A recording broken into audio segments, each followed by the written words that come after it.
January 7th, 1945. Snow falling in soft, steady sheets over the Ardennes. A press tent glowed under electric bulbs, cameras clicking like a staccato heartbeat. Bernard Law Montgomery stood at the center, composed and self-assured, explaining to a circle of reporters how the crisis had been met and, by implication, how it had been tamed. Not far away, perhaps 300 meters across the frozen ground, Dwight D. Eisenhower read the transcript of that press briefing. His gloves were wet from handling the papers. He did not laugh. He did not shout. He sat with the cold spreading through his coat and felt something else spreading through the headquarters, an awareness that a private tolerance had finally reached its limit. What follows is a story of strategy and diplomacy, yes, but more so of command as character.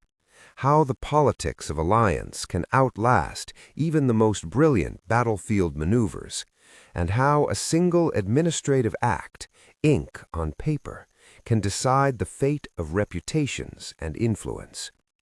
The phrase in the title is not a literal citation, but a summation of a choice presented in the moment. Change your public course or be removed. It is the spirit of an ultimatum issued not with guns, but with the steady authority of a commander who had to choose the alliance over an individual. Eisenhower had been many things: general of the army, planner, diplomat, the man who welded American force and British prestige into a single Allied war machine. He was temperamentally a coalition manager. Where others could see only tactics, he had to see politics, the delicate balance of British pride, American material muscle, French pride wounded, and the fragile civilian governments in London and Washington watching every move. Montgomery was another kind of force. He was a brilliant technician of movement and positional warfare, a man who had measured victory by discipline and visible command presence. He had risen by delivering results and by cultivating an image of competence, perhaps too successfully. By 1945, that image had started to take on a life of its own. Their relationship was not simply rivalry, it was a collision of styles. Eisenhower's authority derived from consensus, from the trust of generals and politicians alike, from the patient accumulation of legitimacy. Montgomery's strength lay in his battlefield persona, confident, articulate, often theatrical, prone to public pronouncements that tightened the lens through which allies and neutrals viewed the campaign. Prior episodes, public boasts, marginalizations of American contributions, and a tendency to present his actions as singular feats had tested Eisenhower's patience. But as Supreme Allied Commander, he had tolerated much. Preserving coalition unity sometimes meant swallowing indignities rather than producing public breakdowns that Germany could exploit. Then came December 16, 1944. The Germans launched their Ardennes offensive, what the world would later call the Battle of the Bulge. Overnight, quiet forested roads filled with tanks, the Allied front line developed a dangerous crease. The initial German push drove into the American line, creating a wedge that threatened the cohesion of Eisenhower's northern sector. The operational reality was blunt.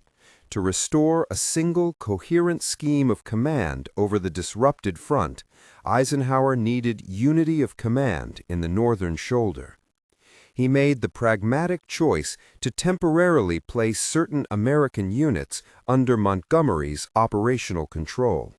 It was a necessary surgical decision born of circumstance, but it carried humiliation for some American commanders who resented the idea of their forces being subordinated to a British field marshal, even temporarily. For Omar Bradley, the commander who had watched his forces bear the initial brunt of the assault, the transfer felt like an affront. For George S. Patton, whose Third Army had swung into the fields of Belgium like a thunderclap, the administrative choreography felt intolerable. Patton was incandescent with fury at the idea of American columns bowing to what he considered the pomp of another nation's general. In the middle of these resentments stood Eisenhower, calm and strategic, seeing the arrangement as the shortest route to operational clarity. There was no pleasure in ordering a reallocation of forces that toyed with pride. It was a tactical move wrapped in political risk. Montgomery arrived and did what most commanders would have done. He focused on stabilizing the line. In the weeks that followed, his dispositions and careful consolidation helped blunt the German advance. There were moments, however, where his conduct moved beyond the necessary. He was, to use a phrase that historians have favored, theatrical in victory. He met American officers with a tone that implied tutorial patience. He reworked operational narratives to emphasize his role. Private meetings became performance. A press conference could become a stage. Small humiliations, the curt correction of an American plan in public, the rewording of casualty narratives to emphasize British contribution, did not only sting, they signaled a dangerous pattern. Soldiers on the ground had bled. To minimize that sacrifice for the sake of personal credit was to risk alienating not just commanders, but the nations they represented. January 7th's press event was the flashpoint. Monty spoke with polished confidence. His words, paraphrased by those present, framed the stabilization in a way that many American officers found offensive.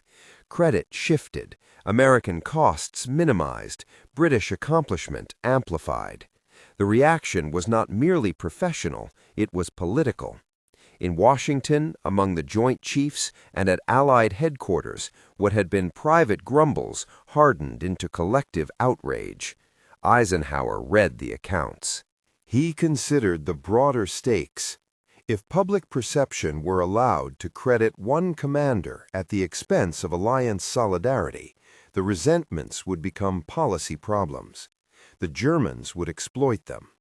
Public opinion in America, already attentive and assertive, would wonder why American blood and American material were treated as second fiddle. For Eisenhower, the alliance mattered more than preserving the comfort of any single commander. This was when Eisenhower chose the pen over the cannon. He drafted a cable, measured, precise, and without theatrical flourish to the powers in Washington and to the British leadership, indicating that unless Montgomery altered his public posture and demonstrated subordinated behavior appropriate to coalition command, Eisenhower would take steps that up to and including resignation could force the issue. In less florid language, he presented a binary: the alliance's cohesion or Montgomery's continued unchecked public conduct. This was not a courtroom charge, it was managerial brinkmanship. Eisenhower had reached a point where his personal tolerance ran out. The choice was stark: keep the coalition intact by insisting on discipline and collective credit, or sacrifice that cohesion to protect a field marshal's ego. Politics moved quickly. Montgomery's chief of staff, Freddie de Gingens, was dispatched as the relay between tents and offices, the human hand that would carry Eisenhower's consequence to Montgomery himself. De Gingens sprinted through snow and bureaucratic corridors, a small figure bearing a large message. What he carried was not a demand for immediate surrender, but the unmistakable sense that Washington and Allied headquarters found Montgomery's public behavior untenable. Monty, first incredulous and then angry, digested the implication. His career, his reputation, his standing in the coalition were on the line. He had stabilized a critical sector. He had tactical success, but success on the battlefield had not immunized him from the political costs of public arrogance. Montgomery wrote an apology. The phrasing mattered less than the posture. Contrition, public subordination, and an affirmation of unity.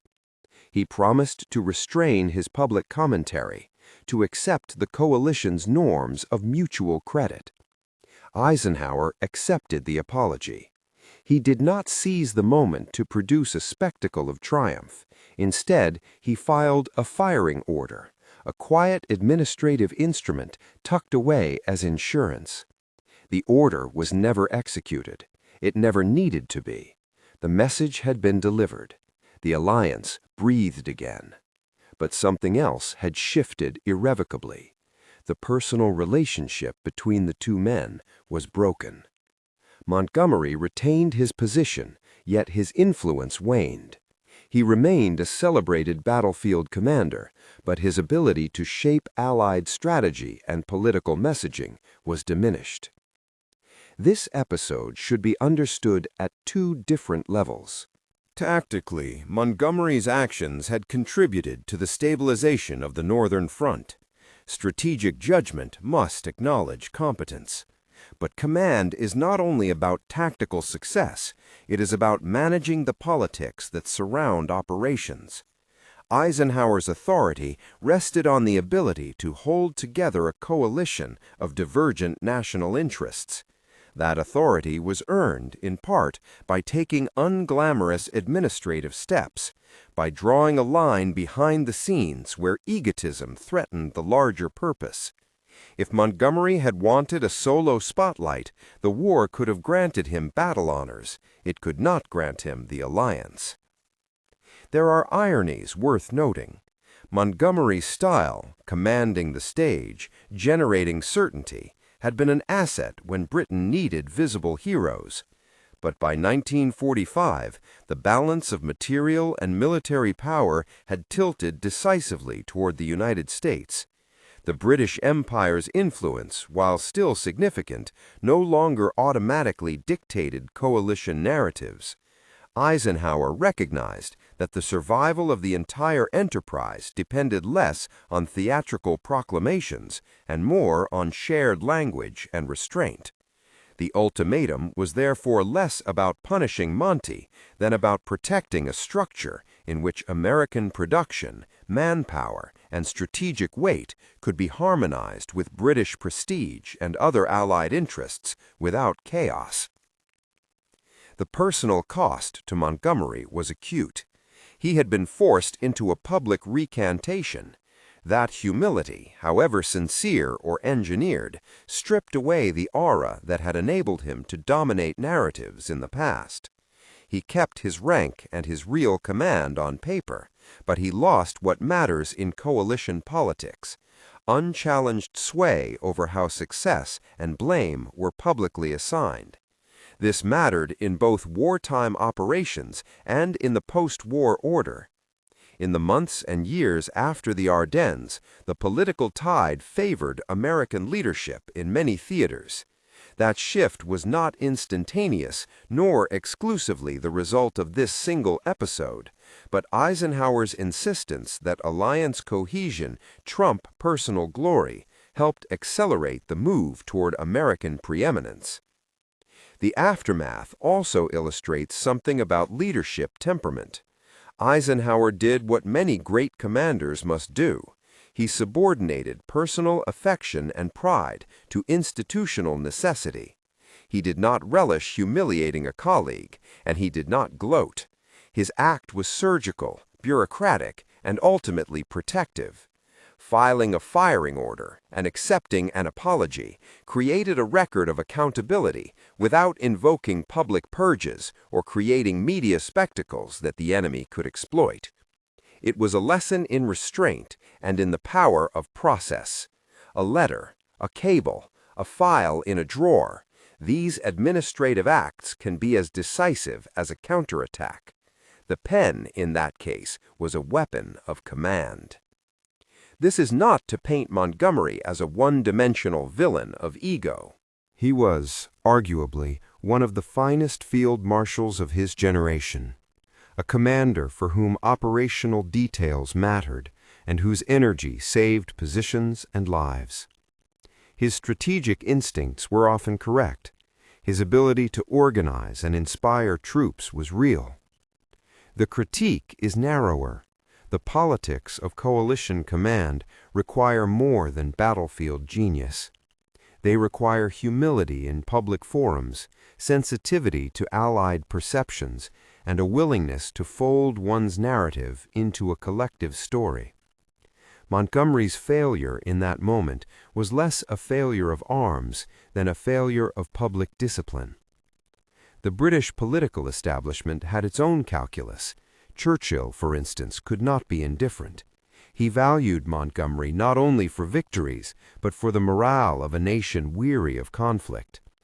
Churchill intervened in moments, balancing wartime patriotism against the diplomatic need to preserve Anglo-American harmony. In the background, Washington's policymakers, represented in the cable exchanges and in the candid conversations of the Joint Chiefs, including General George C. Marshall, watched how prestige and personnel decisions echoed into peacetime influence. The transfer of authority for a few weeks had been an operational necessity. Its political repercussions rippled farther. There is a broader leadership lesson embedded in the snow and the tent, in the wet gloves and the clipped apology. Coalition leadership is an exercise in stewardship, not in singular dominance. A field marshal who can win battles but cannot manage the politics of allies cannot be permitted to undermine the coalition's cohesion. A commander who can build consensus, who can bear the insults of allies to safeguard a larger strategic arc, may be less visible and more consequential. Eisenhower's exercise of authority, quiet, bureaucratic, effective, illustrates the difference between tactical acumen and strategic leadership. The final note of the episode is both practical and symbolic. Montgomery stayed on. The Allies continued toward victory. But the episode left a scar. It signaled a turning point. The era of unquestioned British military primacy was giving way to a reality in which American industrial and military weight required commensurate political leadership. Eisenhower's ultimatum, framed in terms of change your public posture or be removed, was a microcosm of a larger pivot. The war's winning combination would be Anglo-American, but under conditions increasingly shaped by American resources and leadership choices. When the ink dried on the apology and the filing cabinet resumed its hum, the war's machinery moved forward. But the story matters beyond its immediate consequences, because it teaches a quiet yet forceful truth. Sometimes leadership is not the commanding salute at victory. It is the discreet, unromantic act of protecting the team from its most charismatic but destabilizing member. It is the willingness to make a choice that preserves the mission at the cost of a relationship. So, who was right? The man who stabilized a sector and wanted public credit, or the man who placed the alliance above personal indulgence? Stay with this narrative and consider the implications. Leadership is often less glamorous than we imagine, and the most effective actions are those that secure the mission rather than the mirror. The ultimate irony is that the most dramatic weapon in this story was not tanks or aircraft, but a cable and a letter. Administrative tools wielded by a commander who understood that institutions, once weakened by wounded pride, can be harder to restore than a broken front line. Eisenhower's decision preserved the alliance, protected operational unity, and signaled a broader geopolitical rebalancing. Montgomery's tactical gifts remained undeniable, but his political capital diminished. In the months after, as the Allies pushed eastward and the map of post-war influence took shape, the subtleties of command, who would speak for the alliance, how credit would be shared, how civilian governments would interpret military statements, would prove as consequential as any battle plan. Eisenhower's ultimatum had not been a cry of personal vindication. It was a managerial imperative. It was the moment a coalition leader chose the health of the whole over the vanity of a notable part. If there is a practical takeaway for leaders today, it is this: competence alone does not guarantee stewardship. Leadership in complex networks, whether of nations, corporations, or teams, requires diplomacy, humility, and the courage to make unpopular administrative decisions to safeguard collective purpose.